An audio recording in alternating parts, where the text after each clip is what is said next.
Ich begrüße euch alle recht herzlich zu unserem 13. Wandersalon. Also wir sind seit März 2018 unterwegs in der Region.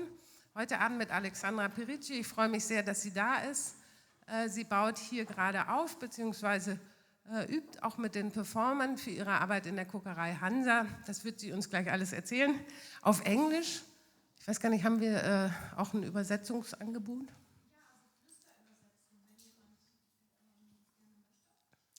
Also wenn jemand eine Flüsterübersetzung möchte, können wir das auch organisieren. Das haben wir auch schon oft gemacht. Keine Scheu. Einmal irgendwie so kurz Zeichen geben. Christina macht das super, sie macht das auch gerne. Ich danke Stefan Hilterhaus, der gerade kurz rausgegangen ist, dass wir hier sein dürfen. Es ist interessanterweise eine Waschkaue. Die Arbeit von Alexandra findet auch in der Waschkaue statt, in der Kokerei Hansa.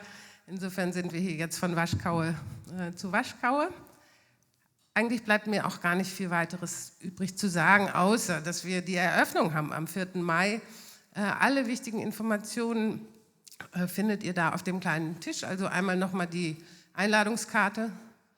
Genau, und das Magazin, das ist so eine Art Preview auf die Projekte für das Ruhr Ding Territorien. Wir machen auch noch einen Kurzführer, der erscheint aber wirklich ganz kurz vorher. Ja, ich freue mich, ich bin gespannt, was Alexandra erzählt und los geht's. Thank you. Thank you. Thanks for having me. And yeah, and it's really nice to be here. It's actually the first time I'm in Pact, Zollverein, so I feel a bit ashamed of that, but hopefully I will get the chance to come back as well. So I organized the talk in 2 parts. I will make a short introduction in my practice and in some of my works. So I made a selection of some works that I would like to go through quite quickly, and then if there is something that is of interest to you, we can get back to it in the end and discuss it in more detail. And a second part in which I will try to speak about the topics or the interests that inform this new work for Urbane Künstlerin, which is a work for a live performer and a hologram. Hologram is really not the proper technical term, it's a Pepper's ghost projection, but I think nowadays is more popular known as a hologram. If you've seen probably these projections of Tupac Shakur or Michael Jackson or even Maria Callas now recently, they are being advertised as holograms, but yeah, I will speak a bit more about that later on. So I will start with a presentation and shift from this image, which makes it seem like I actually organized something in a formal way, to a more informal situation. I'm sorry, I'm really not a fan of PowerPoints. So I'm just gonna do this and hope it's gonna work. It worked. As I said, I will start to go quickly through some works. I am trained as a classical dancer, and then I slowly shifted into more conceptual forms of contemporary dance, and I mostly work, I think today, in the visual arts, though I also show work in theaters, so I shift between formats, but I'm very much still interested in the format of the exhibition. This is a work from 2009 or 2010. It's called a horse opera and is one of the last works made in the National Center for Dance in Bucharest, which was an institution for experimental contemporary dance. And it was still made somehow in the format of a spectacle, let's say, or a piece. But it functioned a lot like an installation. And we had many things happening in the space, but what you see, one of the actions in the image is actually a negotiating of territory between an animal and a human who inscribes, who can inscribe, use this sort of inscription machine to inscribe something on the floor, on the stone floor of the space. The work was shown a couple of months before the evacuation of the space, so this National Dance Center had to move from that space, and we also use it a bit more freely, basically. We had to leave it and to go out, so somehow it became more prone to experimentation. Then another work that I chose is one of the first works that started to be contextualized in visual art frameworks. And it was a sculptural addition, an intervention on a public space monument in Bucharest. It's a sculptural addition to the equestrian statue of Carol I. And together with a group of performers and friends, we were we were adding our bodies to this existing monument for a couple of hours every day for around 2 weeks. And this action was part of a larger series of actions that was called If You Don't Want Us, We Want You. And it happened in 2011. And I think, again, I try to be as brief as possible. The intention was, again, to create a tension between materialities, between scales, also between the human body and the materiality of the human body and life presence and stone or bronze. And also to complicate, let's say, the signification of these public monuments and to mess with their semantics a bit and with what they symbolize and what they stand for. This is another action part of the same series, which is an addition to the Monument of Revolution, of Rebirth. And we move with this shadow. This is an image from a work that was shown in the Romanian Pavilion at the 53rd edition of the Venice Biennale. It's a work I made together with Manuel Pelmuș, and it was called An Immaterial Retrospective of the Venice Biennial, where basically it is concerned with monumentality and scaling down things and also messing a bit with the aura of things, translates into a relationship with the monumentality of an institution and of a history. So the history of the Venice Biennale. And basically we had 5 performers throughout the 6 months of the Biennale in an empty pavilion for 4 hours, enacting artworks from the history of the Venice Biennale, from 1895 until the current edition. And of course, remediating and transforming most of them, completely. This is, for example, an enactment of Marcel Duchamp's Mona Lisa with mustache. Elle a haut au cul. So this postcard of Mona Lisa on which Duchamp adds a mustache and a beard. This is another work also from 2013, and it's actually a sculptural addition to a monument in Leipzig, which maybe you know, the Völkerschlachtdenkmal. It's a super big monument to the Battle of the Nations. It's a victory of the Prussian army over Napoleon, and it has been appropriated throughout history to function also as a meeting site for the Nazis, but then also at the time where I was invited by GFCK Leipzig to produce a work for this, and I chose this context, it also functioned as a site for the European Union celebration, so somehow to celebrate the friendship between the European Union nations. There's more to say about the image, let's say, but it's a sculptural addition to one of the 4 German virtues. You have these colossi-like statues that frame this hall inside the monument, and they're actually 100 years old, but they are constructed in this aesthetic of this mythical aesthetic of colossi. And again, you can see an interest, I think, in scale and intention in scales, and also this relationship of the human body with this over-enhanced representation of itself. This is another work also in the public space. It was part of Manifesta 10 in St. Petersburg, and it's a sculptural addition to the monument of Catherine the Great and her noblemen. In addition to the monument of Lenin in Finland Square.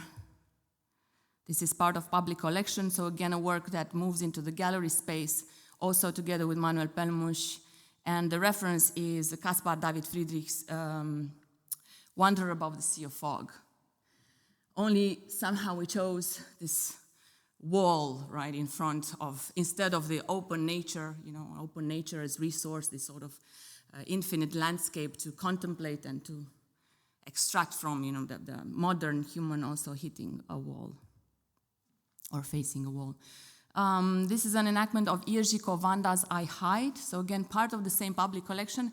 The work was a selection of artworks that are again remediated by live human bodies. And of course, it's a very subjective selection of artworks. But here, for example, I think we're also already thinking of this economy of performative works in the museum space.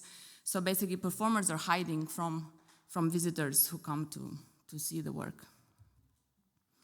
This is a work in the Ethnological Museum in Dahlem in Berlin, and it's a series of additions to the collection of the Ethnological Museum, mostly instances, gestures, or artworks that complicate or go against, let's say, the notion or a certain image of African or ethnic art that the museum presents. This is, for example, a work of, the reference is the work of Tuhami Nadre, Corps de Nuit. And this is a work from 2016, Signals for the Berlin Biennial, where 5 performers in motion capture suits without any digital capture. So the motion capture suits basically function as these abstractions of the body into light signals on a black background, and they enact stories from a website. So from a list of from a pool of content that is selected by a content ranking algorithm based on user interaction. I can get back to this later. This sounds a bit complicated. It's a bit the same process that you have, for example, on Facebook or also on Google. You always have an algorithmic instance or a decision maker who selects what you see, who decides what gets to be represented. And in this case, also the content is selected by an algorithm, and whatever this content ranking algorithm selects gets to materialize in the exhibition space, but also in this form of abstracted bodies. There's a lot more to say about it, but just to put it out there, I think it gives an idea on formal concerns and also, I don't know, topics of interest through the work, hopefully, through the work in general. This is another work, Delicate Instruments of Engagement, again, a subjective selection of not only artworks, but mostly also political events or political speeches and cultural events that have some sort of significance and that they are remediated, also resignified in the exhibition context. And this is actually the reference is the killing of Osama bin Laden. It's a 3D rendering that circulated on YouTube, and we are reenacting it, and of course in a different context in the Russian Museum, where somehow the situation gets also different meanings, because as you can see, they are actually with a painting in the back. So yeah, I think the whole instance actually gets resignified, hopefully. This is the Bill Clinton's apology to the nation for his relationship with Monica Lewinsky's speech, also at the Russian Museum. The same work in the National Gallery in Prague last year. Another work, it's called The Parthenon Marbles, that deals with global heritage, and it's basically an immaterial version of the Parthenon marbles, these super controversial objects in the collection of the British Museum that have actually been looted from the Parthenon by a British ambassador, and the Greek state keeps asking them back for a while. So the work somehow taps into the whole issue of repatriation of controversially acquired objects in universal collections, let's say. So it dematerializes these objects and circulates them in other places. This is somehow, let's say, a performative repatriation on the Parthenon, but the work also circulated in Paris at Cadiz, in Moscow at the Museum of Modern Art, and in Portugal, in Porto, at the Stock Exchange Palace. Another work in the museum space, Wandering Wisdom of the Earth. It's a sculpture addition to the Brâncuș room, to the sculptures of Brâncuș in the National Museum of Art in Bucharest. This is aggregate, a large-scale work,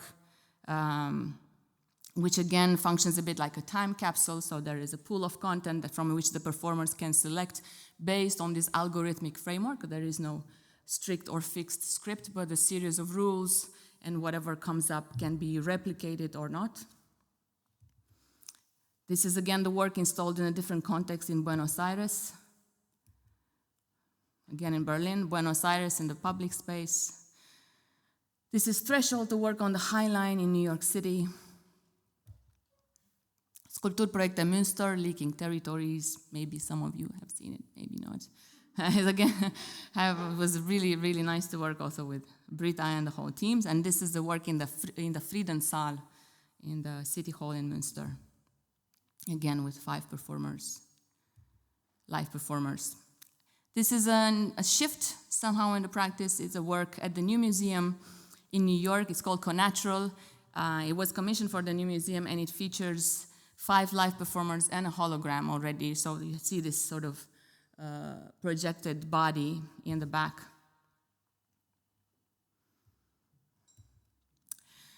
a football match with different parameters made for Public Art Munich together with Jonas Lund last year, with performers also wearing something similar to motion capture suits, with the color of the lights on their suits signaling the teams. And they could, again, actually not again, but with a different set of rules. So for example, one team could purchase a player from the other team during the match. So we were also interested in an acceleration of real dynamics of the football players market. So yeah, as you can see here, we had this announcement at some point. Increased owner investment in the club enables one team to purchase during the match a player from the other team, so the player has to change teams immediately during the game, and this is signaled by the lights on his or her motion capture suit. We actually collaborated with Bayern. It's very interesting. I know it's a Borussia Dortmund, I think, area. But yeah, we collaborated with Bayern München, and we made the work actually with players from their junior teams, and they were also open and to let us use the Allianz Arena for the work. But it was quite interesting tension there also. And we had mixed teams of both women and men, so both girls and boys. And this is also, maybe I think it's a final example of a performative exercise in Singapore. It's called Recollection, where again, we use artworks as references and we hybridize them and we make them into like an art, but also living environment in the exhibition space. Okay. So this would be a quick introduction in the works, and now I'm gonna follow with the short, hopefully short and interesting introduction in the new work. Can I disclose the title? Yeah. Okay. Just wondering. I don't know. When is the right moment? So we chose as a title "Human Landscape" for this new work for Urbane Kunst Ruhr.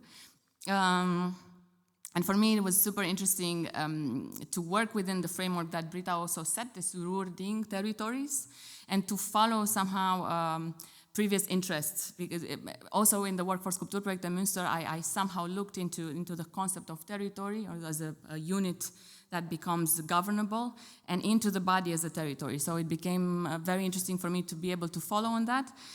But it's also, I think, a great opportunity to work in this space at the Hansa Kokerei, because, I don't know, I mean, I'm not, you can correct me if I'm wrong, but I had the feeling that in the whole landscape, the whole post-industrial landscape of the Ruhr, there was some sort of aspiration to turn it into a super lively touristic spot, or some sort of cultural, extended cultural hub. I'm not sure if it worked at a scale or at the scale at which probably it was desired, but I'm happy if it didn't, in a way. So for example, I find these spaces very interesting because it doesn't seem like there's a very, very high pressure to turn them into something specific. And of course, I think they want to be activated, and there is management, and there is, of course, support and care for them, but it was really interesting to just be in that space, that there's no pressure to consume and there's no pressure for it to produce something at a scale or to become a place of mass consumption, I think. This was the impression that I had. So in a way, I think it's a perfect spot for art. I don't know. So it's not a cultural, it's not a spot for cultural industries yet. And I will try to make a bit to speak about the difference. So again, I just wanted to go into the topics that I'm interested in and that also inform the work and are related to this site in which the work is being installed, so a former caulking plant in a famous industrial area. And so I'm again interested in the body as territory. So in a way, you can say it goes under the framework of biopolitics at a reduced scale, and it deals with the ways in which the living body has been and is being territorialized, made into something to be managed, governed, and enlisted into production. So subjected to processes of measurement, capture, regulation, administration, engineering and standardization, and also enclosure. So I think being cut away from relations or relation arrangements that are uncontrollable or problematic. And in a way, I think this has something to do with the whole resurgence of nationalism and right-wing politics.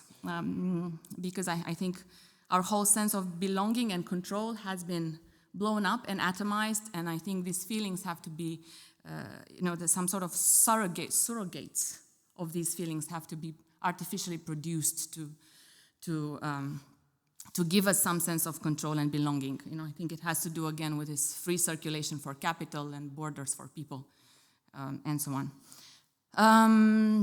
Anyway, so I think from a movement perspective, I became very interested in motion studies and the standardization of movement, the scientific management of work in industrial factory work. So the work of the first management consultants, Frederick Taylor and Lillian and Frank Gilbreth. There were also new names for me, but actually, in terms of movement, they are the fathers of efficiency and also the father somehow of automation. They make work movement in the factory measurable and grammatizable. So they make movement reproducible and more easily turned into machine work. But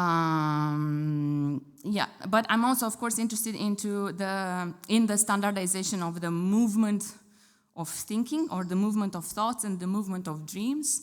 And this is also actually a part of management studies. It's called psychotechnics, and it's also a field of psychology which overlaps with the psychology of work, and it enables also the automation of dreams and desires and somehow life knowledge. And I think it also forecloses or destroys our capacity to dream and to desire. Okay. And I wanted to get into this because I think it's interesting to look at the current moment also following the history of modernity and productivism, which is still, I think, the prevailing belief in the world today, that we live to produce. I think it's interesting to follow it mapped as biopower onto the living body, which comes throughout the ages to inhabit different definitions, from a human motor to a human resource to a source of behavioral data, as today. Always within a commercial paradigm, so always in the service of a profit, which is ever more decoupled from the human's well-being or happiness. So I think the work is inspired a lot by that, and also by this ongoing modern attempt to capture and grammatize life, movement, knowledge, information about life at a scale in an industrial manner. And also an ongoing attempt to escape, which is less and less successful. And somehow I think this relation is also the ongoing relation between somehow the real and the imaginary. So the relation between the concrete and the imaginary corresponds, I think, to the tension between capture, as taking something in, and projection, as exteriorizing and imagining something, putting something out. Where projection contains a twofold possibility. It can either enable an escape from the given framework of the real through moving the framework or moving your thinking through the framework and expanding it, breaking it open, or puncturing it somehow through dreams and fantasy and the imaginary, which I think is what art can do.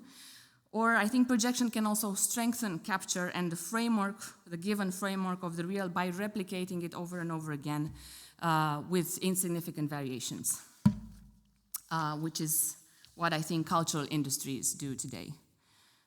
So I think that, again, fantasy and projection can have two different purposes.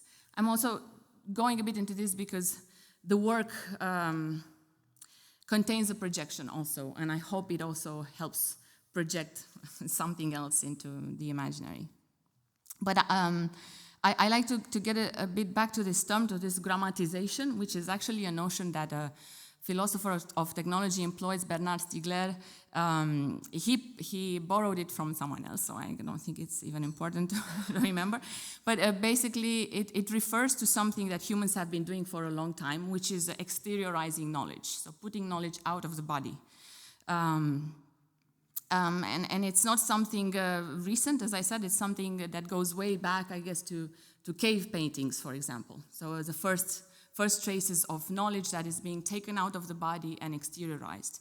And it continues with the alphabet, and with, we can go through myriad repositories of knowledge outside of the body, such as books, libraries, museums, artworks. And of course, you come to machinery and the factory and the computer today. And I think I wanted to get into this because I think this acknowledgement, that this is also something that defines us, this need to put knowledge out, is important for me from the perspective of performance and from the perspective of performative practices, especially in the visual art. And I think there was not always, but I felt like there is an emphasis on thinking performance as an attempt to situate things back into the body, to go back to the body, to again think about the body as the one thing that is real and that defines who we really are. So to bring everything back into the living body.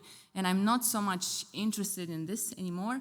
Of course, I'm also not interested in the living body as a sort of event, decoration, or fashion prop that aggregates value and attention around art objects for exhibitions, that activates objects that circulate more easily on the market.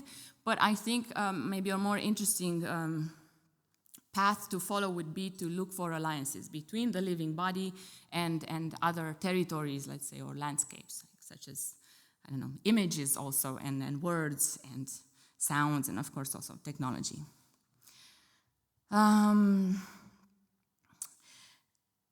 Okay, I'm gonna cut things a bit more short. I just wanted to go somehow through a short history of this grammatization, so this need to make things from a continuous flow into discrete parts, into units that can be measured and that can be calculated and that can be also manipulated outside of their, let's say, initial support. If there's something completely ambiguous, do stop me and I can try to better explain. But I think there is this process of turning everything into an abstraction and of distancing and extracting knowledge from its material support that characterizes modernity. And it started to happen at an industrial scale with factory work and automation in the factory work, and with the taking out of work knowledge from the body of the worker, and putting it into this outside apparatus that was also able to produce machinery. And I think it continues to happen with the cultural industries, with the data industries today, with the capturing and taking out of life knowledge through data capture and all information about the body. And I wanted to start with this image, which is an image from a book by Etienne Jules Marais from 1873, called La Machine Animale, which deals a lot with animal locomotion and the living animal body seen in mechanical terms. And he devises all kinds of apparatuses of capturing and again of making movement readable.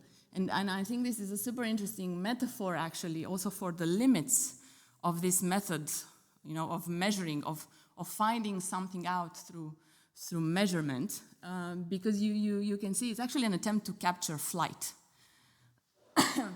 And I think it's super interesting, and to capture, of course, the movement of wings, but somehow it's an attempt to capture flight. And of course, we came to understand how to fly, but I think we're still in very deep shit, And that there's some sort of tension there, this ability to reproduce something, but without really understanding that perhaps you need to let go of this method to truly understand what flying is.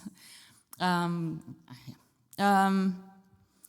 at the same time, Etienne Jules Marais also does these photographic experiments where he captures smoke. So more poetic attempts to understand movement and how smoke produces this pattern of movement in the air. Almost at the same time, in 1862, we also have the first Pepper's Ghost technology adapted for more regular theater stages. And it's this guy, John Pepper, who takes an invention of, let me look, invention of Henry Dirks, I wanted to say this guy's name because actually the Pepper's ghost technology is his invention, but John Pepper makes it adaptable to a theater stage. The technology, which you will also see in the new work that I'm making, is basically a projection of an existing body, or of an image of an existing body at an angle onto a glass or onto a foil, onto a transparent film, which makes that image look more present. It looks as if a ghost is present in the room, but it's actually an optical. It functions as an optical illusion, and it's based on the capture of an image of a real character, and you can see it here made again on a stage with the character being projected on stage, actually placed underneath the stage. So again, somehow a need to also project and create illusion at the same time as there is this ongoing need to capture and grammatize and make things concrete and measurable. This is an image from a treatise of Alphonse Bertillon, who is actually the inventor of anthropometrics. So it's this system of measuring the body and creating, drawing all kinds of conclusions and interpreting the measurements of the body. And he is a police officer, so basically the first experiments in anthropometrics are used to track down criminals. This is his anthropometric system. And of course, from this system of measurement, then you have all sorts of pseudo sciences, such as, for example, these are, I think, some phrenology charts from 1902. And you can see how people started to create all these projections, right? So based on the shape of the head, you could tell the honest man from the dishonest man. You can read perhaps what the description. These were spread out and given as reliable information to people. Since we also are talking about fake news today, really, it's not such a new thing. Again, you can see the differences between women that are fit to be mothers and women that are unfit to be mothers based on the shape of the head. So this craniometry and phrenology are, of course, also used to differentiate races and so on. And I think it's interesting to trace back to this history of measurement, because measurement today and facial recognition and biometrics is also something that is being used at industrial scales with no critical awareness of where they come from or what is the historical lineage of these processes, and also what can they be used for today. This is the head measure of Tremarn, also an officer. You can see, I think the look of it is also quite interesting. And these are already images of motion studies made by Lillian and Frank Gilbreth in the factory. On the right-hand side, you can see a cyclography process, which is a proto-motion capture technology. Basically, you dot the body part with light bulbs, and then you film the movement in the dark, and you are able to extract, to see the light movement. So you're able to extract only the light geometry of movement in space.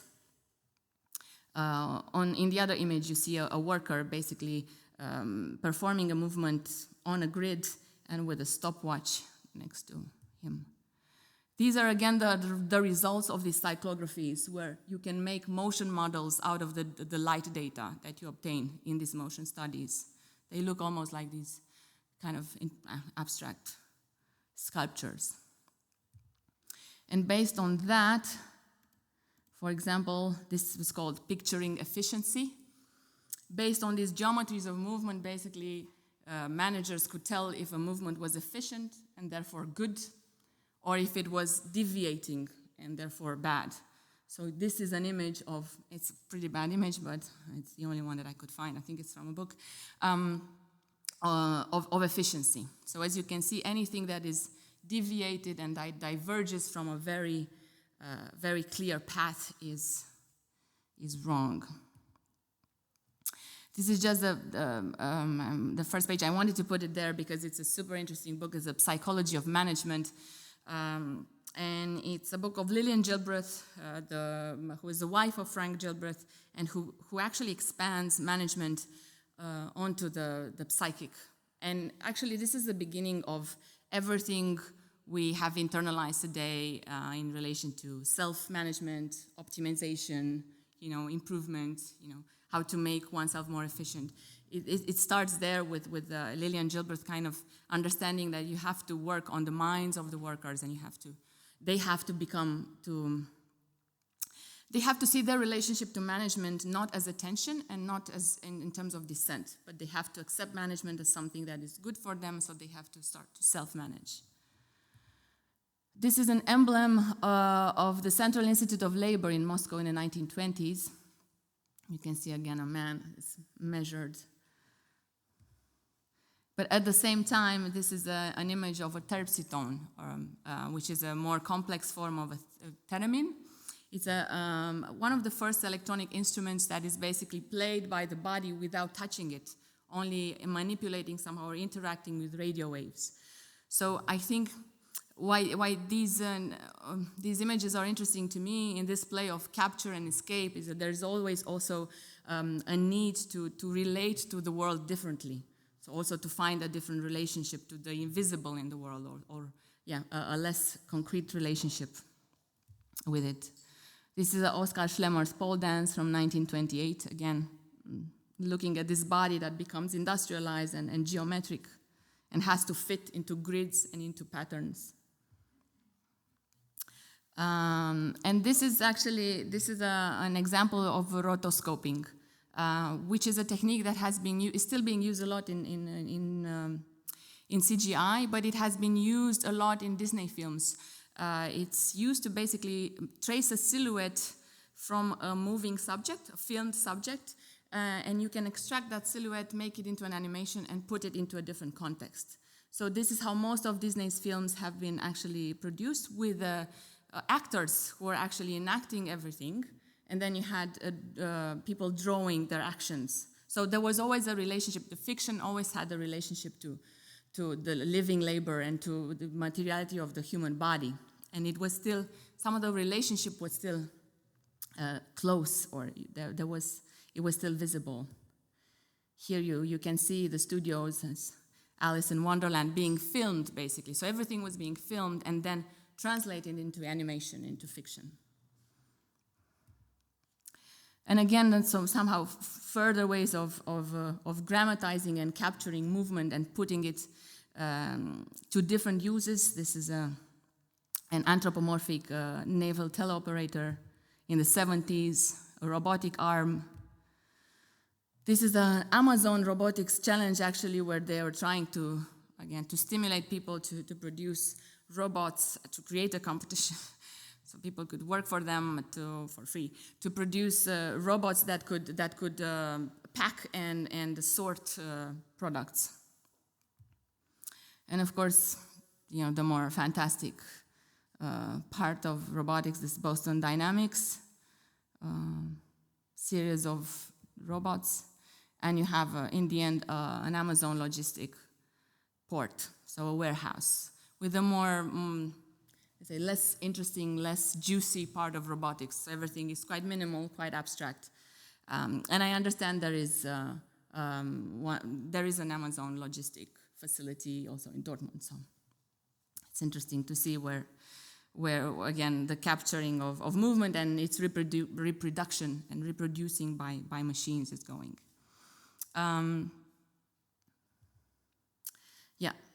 Again, more interesting forms of capture. Motion captures is kind of a famous instance of Benedict Cumberbatch, I think.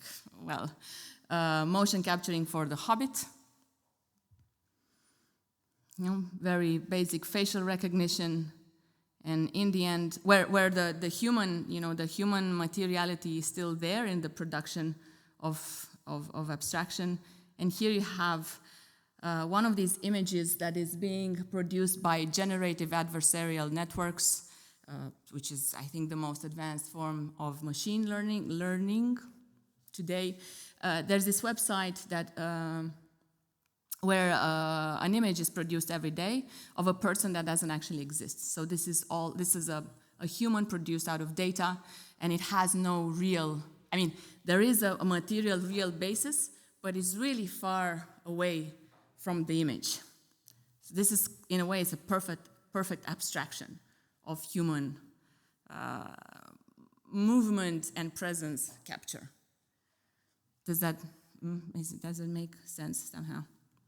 I think it's interesting because I think that the distance between the abstraction and the material support becomes larger and larger, and so there's an increased gap between the possibility to trace back to where this information came from. And why I wanted to somehow end with this is, I guess that the work that needs to be done is a constantly regrounding of abstraction and a constantly regrounding of information, and resituating of abstraction back into the body, always in relation to this abstraction that we continue to produce. But I think there is definitely a need to reground the human in this super atomized context of today. And I'm going to play also a short video. If you remember this image of Etienne Jules Marais with the birds captured in flight, this is an image of an Aramacoa clay lake in the Peruvian jungle. You don't really see the birds, but you can hear them and you can see their surroundings. It's a bit of I'm trying to... It's super short.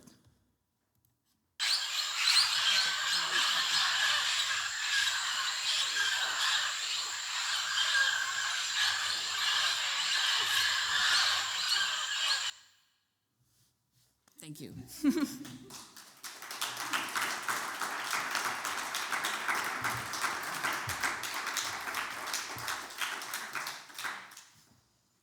If there are any questions or thoughts, and yeah, I'd be glad to respond. I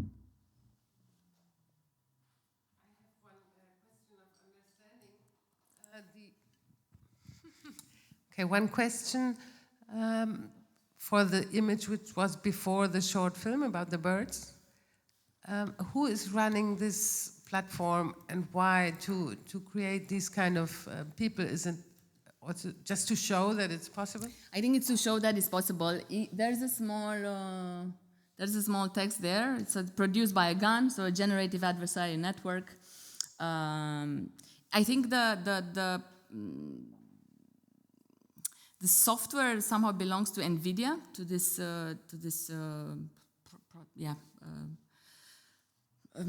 company, and you can also use it somehow to do your own experiments with it. I think this is basically just a random software engineer, and they show that this is possible, and that it's basically to raise awareness on deep fakes, because this sort of technology is already used to produce fake porn with the celebrities, because you can generate all kinds of faces, or you can reproduce celebrities' faces and map them onto different bodies, and you can, of course, you have videos of famous political leaders speaking words that they actually never said. So it draws attention, I think, to a level of simulation and of reproduction of the real, which has very little to do with the real. Or, well, I don't know where the real is anymore.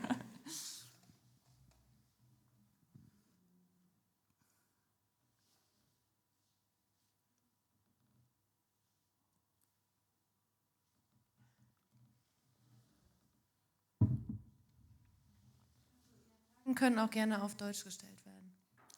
Also, wenn das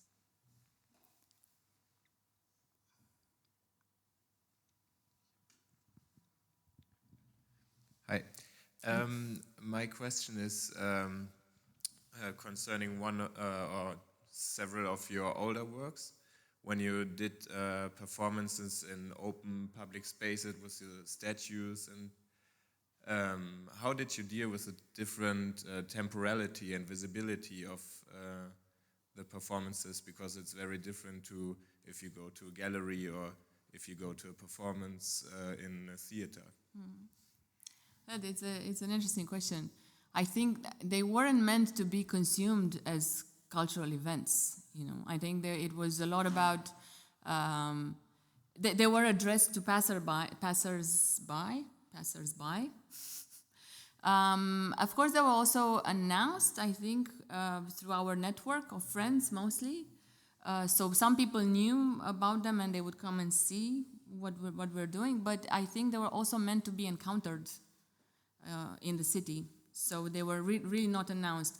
The temporality of the works were also, I think, attuned to this situation. We were there a couple of hours every day for 2 weeks. So it wasn't a one-time guerrilla-like action. If you lost it, if you missed it, that's it, you know.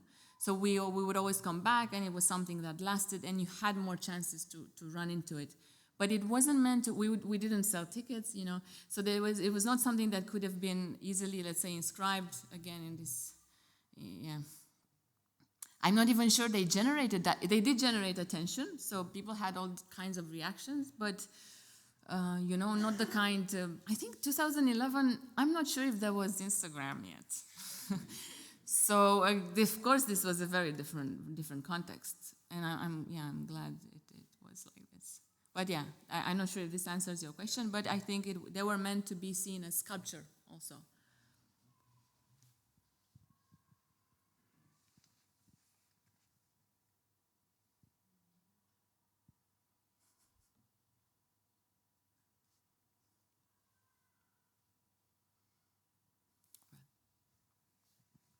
If there are no other thoughts, it's confusing. There.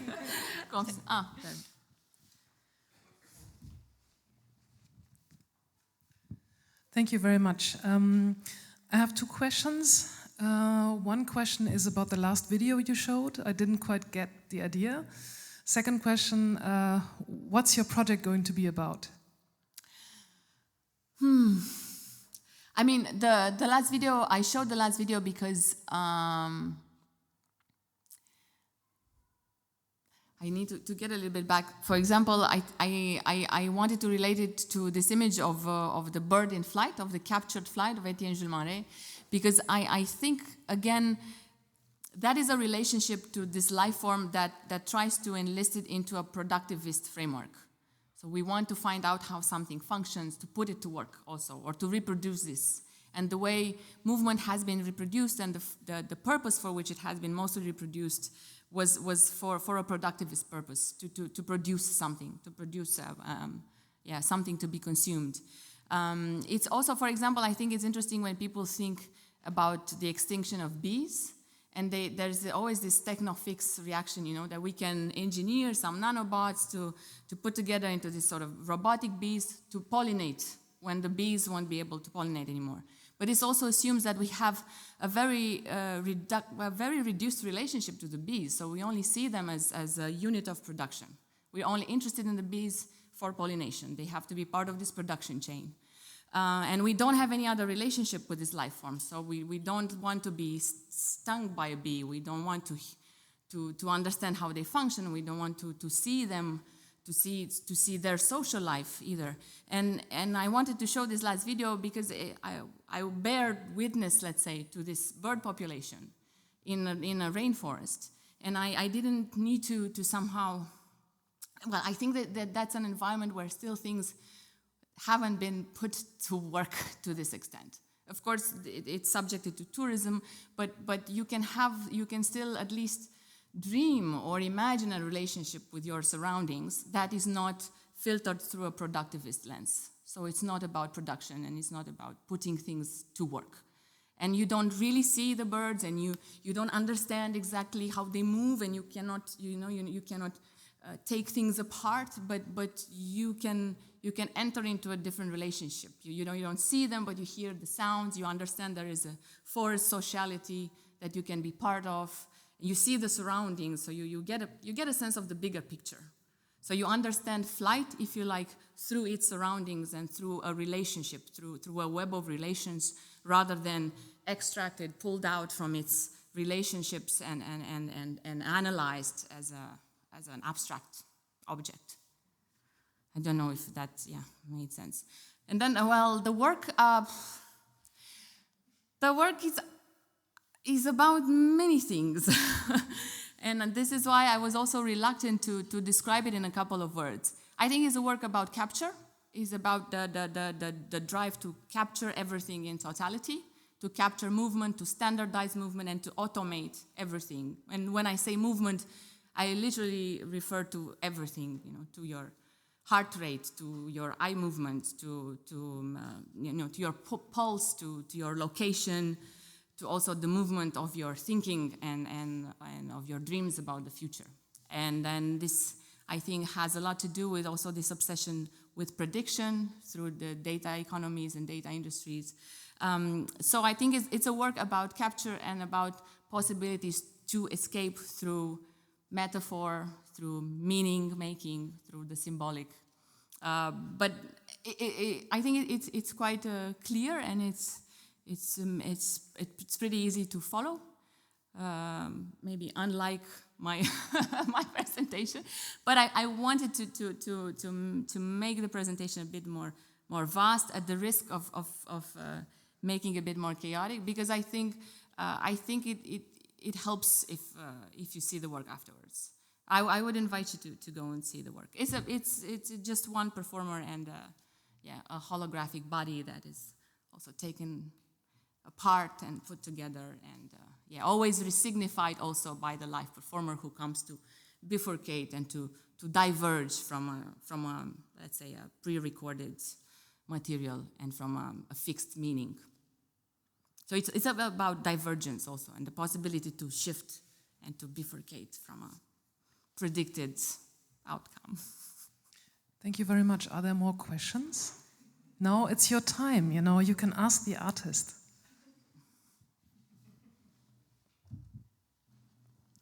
Yeah, thank you very much for your presentation. What I thought about, like seeing the two presentations like this after each other, I thought that's fantastic, because it's actually, you have a possibility for self-reflection also, no? You are also putting bodies to work. You have also, working relationship here. And I was just wondering, are you using notations for your performance? And how do you see yourself here? Because I mean, Gilbert and so on, no? They are also very fascinating, they are beautiful, no? Like, how do you see yourself here with your own fascination for those tracking systems? I think this is also why I always try to give some examples where tracking and capture can also be used for different ends, or somehow to produce more poetic meaning, or for a different kind of production also. But of course, it's still always about labor, and it's still always about capture. Also, this hologram that I'm working with is a capture of an image. I think the difference the difference lies in consent, in the fact that, for example, the performer had all sort of control. It had control over the context in which it's a male performer, in which he is participating. So it's not one of these situations, let's say, now you have motion databases. So you have motion capture databases where you can, you have movement being captured and then made available to be used however somebody wants. You just buy a motion. Let's say you buy a movement and you can use this avatar to produce something with it. So basically the person providing the movement and the labor has no control over the framework in which this labor is and this movement is being reinscribed. Whereas in this case, I think there is control and there is consent, and to a certain extent, I'm interested in also using the image as a laborer in place of the living body, because of course there's always a matter of context. I think in art context, especially because there is a need for living labor, and there is an ongoing fascination, I think, with performance because of these economies of attention and these economies of the event. And I'm also trying to go around them a bit sometimes, so to not necessarily rely on living labor, to have an image laboring in the place of the performer, and you still get paid, and you pay image rights, So I don't think that these technologies of capture are necessarily bad, or they are intrinsically problematic. I think it always depends how you use them and in what context and for what purposes. So I'm also trying to reduce, let's say, the amount of, or the demand for long labor time, let's say, when it comes to live performers. At the same time, I think most of the works also in the gallery space last for 4 hours a day, so this is somehow the maximum engagement of the live body. It's similar here. I am myself trained as a performer. I'm always testing the situations that I put the performers into. So I think for me, this is a good limit. And from the feedback of the performers, it was always a good limit. It's never really more, right? So also the first time, for example, when I worked with this Pepper's Ghost projection, it was a commission for the new museum, and they had a 7-hour run per day. So these were the opening hours. And also I thought I wanted to work with this hologram before, but I thought this is a perfect context to try it because it was also meant to again circumvent this economy of presence and to have this virtual performer laboring in place of a live one. I'm not sure if this answers your question more or less, or was it?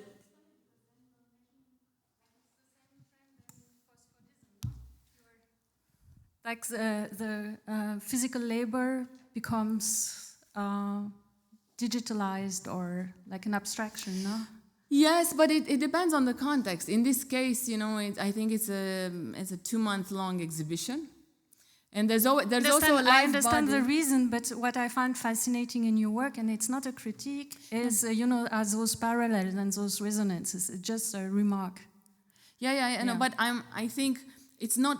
For example, an important thing is that there's never just the virtual body, where there's never just the image. There is always also a live body that comes to somehow reground and also to make different demands on the exhibition, on the situation and on people's attention, I think. So this was also something that I had in mind, that there has to be an evening out or a balance between this image presence and the live presence. But of course, there's still an economy of labor and production and capture and escape and, relation also.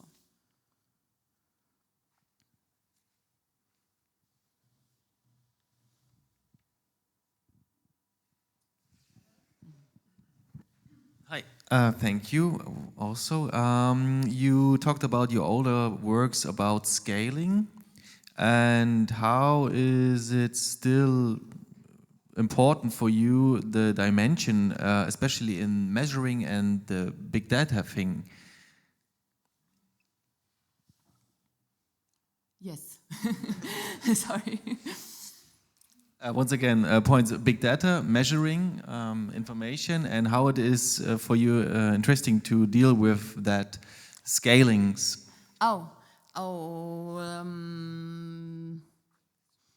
Let me make sure I understand. So the question is, how does scale and scaling down, mostly, has to do with my interest or the works that deal with... I don't really make work that deals with big data directly, let's say.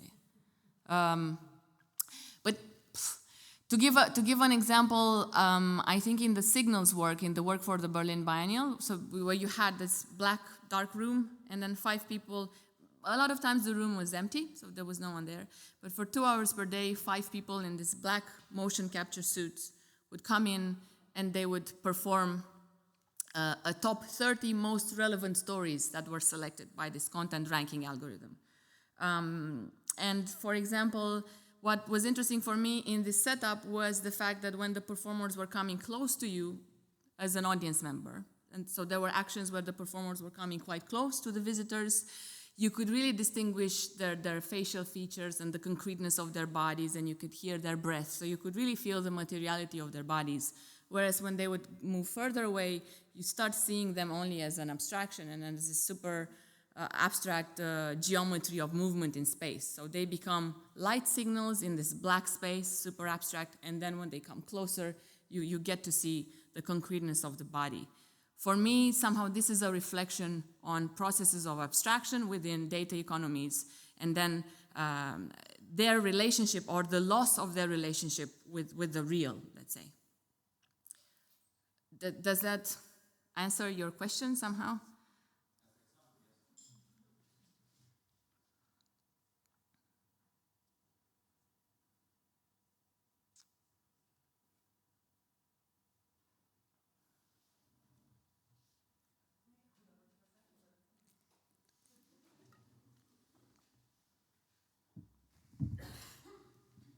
Hi.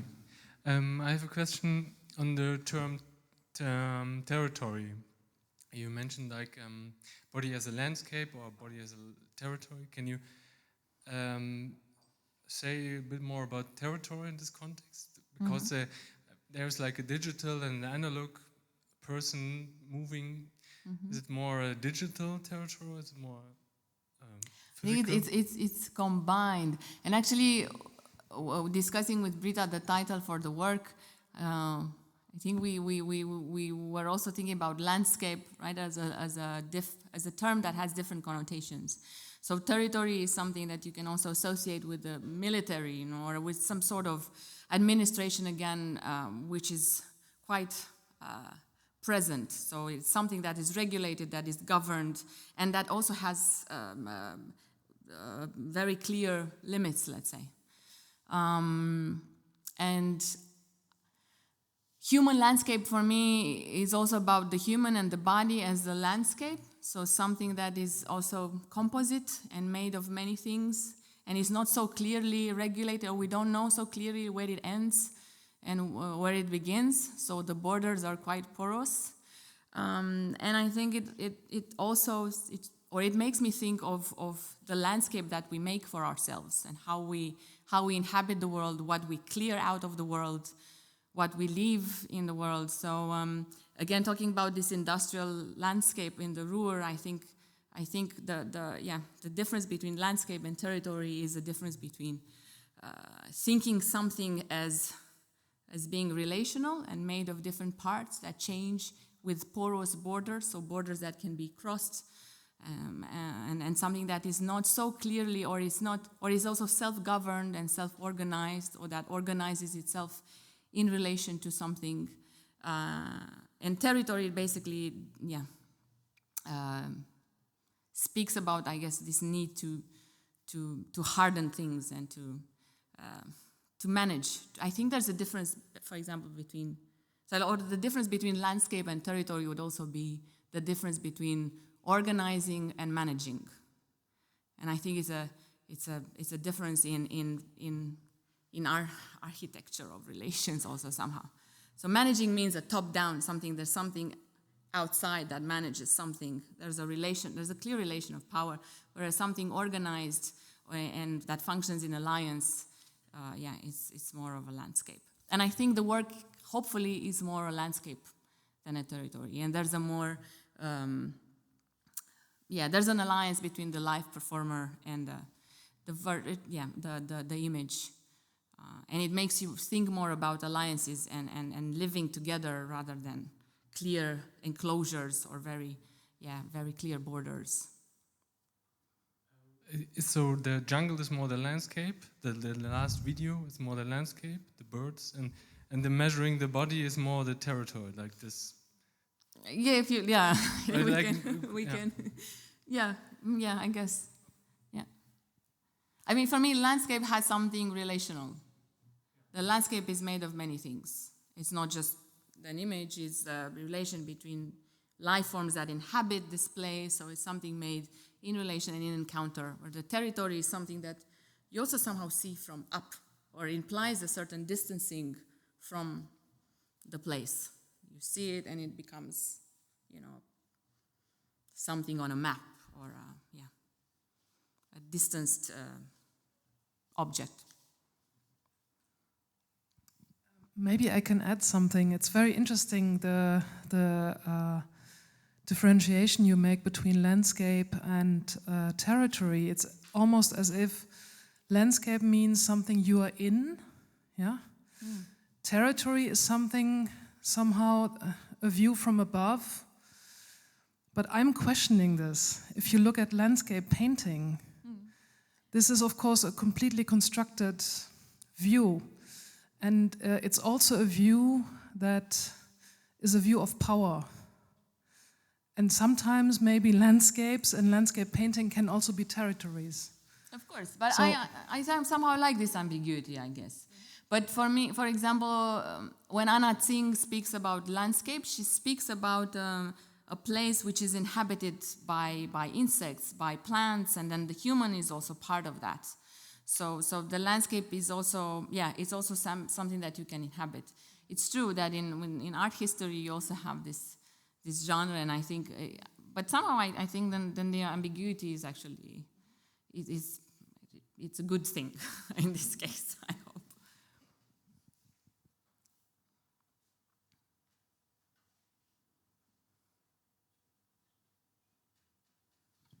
So if nobody has an urgent question, I think I would kind of close the discussion. Thank you very much. Thank you. Alexandra was really great. I think landscape is the more poetic word in the end. It opens up more ideas, and I'm very happy. I saw like the rehearsal yesterday in the Kokerei, and all the abstract background Alexandra gave us here tonight, which is very important. You don't need it in the end. If you see the piece, it's kind of very powerful. You can kind of make your own thoughts about it, and it's very raising a lot of questions, especially with this hologram in this space, which was made for work and which is kind of full of signs of the body which is not there anymore. So it's a very kind of complex relationship, also connected to the loss of industrial work here, and I'm really curious how, for example, workers will react on this. It's really there are a lot of questions about it, but it's very strong, and I'm really happy, and I hope you all come to see it. Okay, thank you. Thank you.